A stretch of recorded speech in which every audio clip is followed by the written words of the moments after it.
ಹೀಗೆ ಮಾಡಿಫೈ ಮಾಡಿಸಿದ ಸೈಲೆನ್ಸರ್ಗಳನ್ನು ಐಷಾರಾಮಿ ಬೈಕ್ ಹಾಗೂ ಕಾರುಗಳಿಗೆ ಅಳವಡಿಸಿಕೊಂಡು ಶಾಲಾ ಕಾಲೇಜು ಹಾಗೂ ರಸ್ತೆಗಳಲ್ಲಿ ಕರ್ಕಶ ಶಬ್ದ ಮಾಡಿಕೊಂಡು ಯುವತಿಯರಿಗೆ ಚಮಕು ಕೊಡ್ತಿದ್ದ ಪುಂಡರಿಗೆ ಪೊಲೀಸರು ಬುದ್ಧಿ ಕಲಿಸಿದ್ದಾರೆ. ಸಂಚಾರಿ ಪೊಲೀಸರು ಚಿಕ್ಕಬಳ್ಳಾಪುರ ನಗರದ ಶಿಡ್ಲಘಟ್ಟ ವೃತ್ತದಲ್ಲಿ ನಿರ್ಬಂಧಿತ ಬೈಕ್ಗಳ ಸೈಲೆನ್ಸರ್ಗಳನ್ನು ಬರೋಬ್ಬರಿ 108 ಬೈಕ್ ಹಾಗೂ ಕಾರು ಸೈಲೆನ್ಸರ್ಗಳ ಮೇಲೆ ರೋಡ್ ರೋಲರ್ ಹತ್ತಿಸಿ ನಾಶಗೊಳಿಸುವ ಮೂಲಕ ಪಡ್ಡೆ ಹುಡುಗರಿಗೆ ಖಡಕ್ ಎಚ್ಚರಿಕೆ ನೀಡಿದ್ದಾರೆ.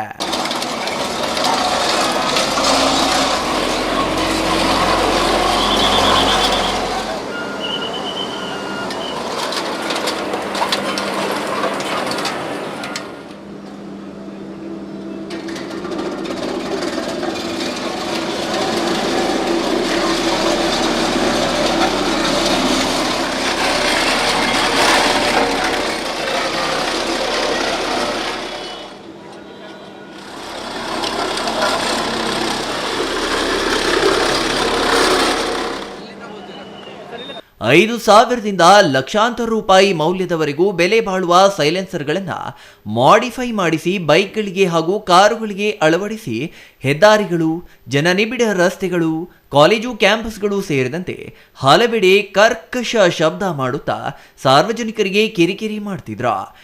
ಇದನ್ನು ಕಂಡ ಚಿಕ್ಕಬಳ್ಳಾಪುರ ಜಿಲ್ಲಾ ಪೊಲೀಸರು ರಸ್ತೆ ಸಂಚಾರಿ ನಿಯಮಗಳನ್ನು ಉಲ್ಲಂಘಿಸಿದವರಿಗೆ ಸೈಲೆನ್ಸರ್ಗಳ ಮೂಲಕ ಪರಿಸರ ಮಾಲಿನ್ಯ ಉಂಟು ಮಾಡಿ ಪುಂಡಾಟ ಮೆರೆದಿದ್ದ ಬೈಕ್ ಸವಾರರಿಗೆ ಸಂಚಾರಿ ಪೊಲೀಸರು ಬೆನ್ನು ಹತ್ತಿ ಪಾಠ ಕಲಿಸಿದ್ದಾರೆ.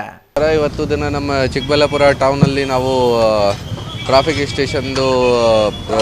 ಸ್ಟೇಷನ್ ವತಿಯಿಂದ ಮತ್ತೆ ಇನ್ನೊಂದು 110 ಮಾಡಿಫೈಡ್ ಸೈಲೆನ್ಸರ್ಸ್ಗೆ ಡಿಸ್ಟ್ರಾಯ್ ಮಾಡಿದ್ದೀವಿ ರೋಡ್ ರೋಲರಿಂದ. ಲಾಸ್ಟ್ 6-7 ಮಂತ್ಸ್ ಹಿಂದೆ ಕೂಡ ನಾವು ಮಾಡಿದ್ದೀವಿ ಇದೇ ಪ್ಲೇಸಲ್ಲಿ.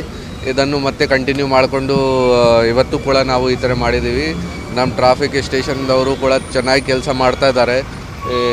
ಈಗ ನಮ್ಮಲ್ಲಿ ನಂದಿ ಹಿಲ್ಸ್ ಇದೆಯಾ, ಈಶಾ ಫೌಂಡೇಶನ್ ಇದೆಯಾ, ಈ ಕಾರಣ ಬಗ್ಗೆ ಟ್ರಾಫಿಕ್ ಸ್ವಲ್ಪ ಜಾಸ್ತಿ ಆಗಿದೆ. ಬಟ್ ಸರಿಯಾಗಿ ಥರ ಮೇಂಟೈನ್ ಮಾಡ್ತಾ ಇದ್ದಾರೆ. ಮತ್ತು ಬ್ಲ್ಯಾಕ್ ಫಿಲ್ಮ್ ಆಗಲಿ, ಮಾಡಿಫೈಡ್ ಸೈಲೆನ್ಸರ್ ಆಗಲಿ, ಇವರ ಮೇಲೆ ರೇಸ್ ಡ್ರೈವಿಂಗ್ ಆಗಲಿ, ವೀಲಿಂಗ್ ಆಗಲಿ, ಇವರ ಮೇಲೆ ಕಠಿಣ ಕ್ರಮ ತಗೊಳ್ತಾ ಇದ್ದಾರೆ. ಈ ವರ್ಷ ಆಲ್ರೆಡಿ 6 ತಿಂಗಳಲ್ಲಿ 10,000 ಕೇಸಸ್ ಆಲ್ರೆಡಿ ರಿಜಿಸ್ಟರ್ ಮಾಡ್ಕೊಂಡಿದ್ದಾರೆ ಟ್ರಾಫಿಕ್ದು. ಮತ್ತು 50 lakhs ಅರೌಂಡ್ 50 lakhsದು ಫೈನ್ ಆಲ್ರೆಡಿ ಕಲೆಕ್ಷನ್ ಆಗಿದೆ ಟ್ರಾಫಿಕ್ದು. ಸೊ ಅದೇ ಥರ ಕಂಟಿನ್ಯೂ ಮಾಡ್ತೀವಿ. ಮತ್ತು ಪಬ್ಲಿಕ್ದು ಕೂಡ ನಮಗೆ ಸಹಕಾರ ಬೇಕು. ಪಬ್ಲಿಕ್ಕಿಂದ ಕೂಡ ಅದೇ ರಿಕ್ವೆಸ್ಟ್ ಇದೆ ಕಿ ಎಲ್ಲರೂ ಟ್ರಾಫಿಕ್ ರೂಲ್ಸ್ಗೆ ದಯವಿಟ್ಟು ಫಾಲೋ ಮಾಡಿ. ಸೊ ಎಲ್ಲ ಆಕ್ಸಿಡೆಂಟ್ಸ್ ವಗೇರೆ ಏನು ಜಾಸ್ತಿ ಆಗ್ತಾ ಇದೆ ಅದು ಕೂಡ ಕಂಟ್ರೋಲ್ ಮಾಡೋಕ್ಕೆ ಆಗುತ್ತೆ. ರಸ್ತೆ ಸಾರಿಗೆ ಸಂಚಾರ ನಿಯಮಗಳನ್ನು ಉಲ್ಲಂಘಿಸಿ ಮನಸ್ಸೋ ಇಚ್ಛೆ ಸೈಲೆನ್ಸರ್ಗಳನ್ನು ಮಾರ್ಪಡಿಸಿ ಸಾರ್ವಜನಿಕರಿಗೆ ಕಿರಿಕಿರಿ ಮಾಡುತ್ತಿದ್ದ ಪುಂಡರಿಗೆ ಚಿಕ್ಕಬಳ್ಳಾಪುರ ಸಂಚಾರಿ ಠಾಣೆ ಪೊಲೀಸರು ಸರಿಯಾಗಿ ಬುದ್ಧಿ ಕಲಿಸಿದ್ದಾರೆ. Thoudanahalli Ramesh, CTV news, Chikkaballapur.